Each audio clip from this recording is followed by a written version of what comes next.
mbokk yi dal leen ak jàmm ci dibiteri gauche droite nekk fii ci diwaanu Apix Tivaouane Peulh waaw dibiteri gauche droite di numéro 1 ci wàllum dibiteri yow mi nga xamante ni da nga bëgg laqulu yàpp bu nooy nepp neex te set lool teg ci jar lool taw sil gaaw ñëw seet si waa dibiteri gauche droite dañuy def livraison à domicile bu la neexee sa kër ngay toog commandé ñu daal di la koy indil ku ñu bëgg a jot mën nga ñu woo ci 77 305 82 58 wala nga woon ci 77 760 29 44 dibiteri gauche droite adresse Tivaouane Peulh cité Apix le meilleur choix.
Ramai dah kalah.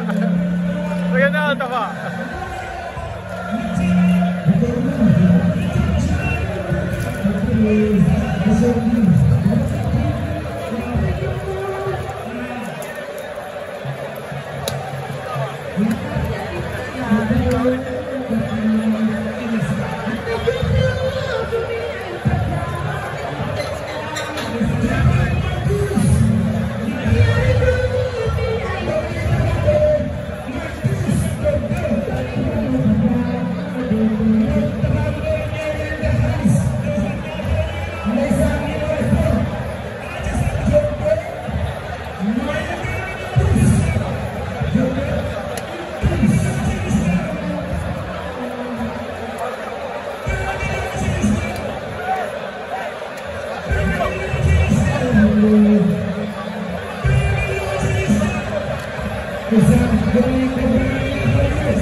Ramai dah kalah. Bagaimana Tafa?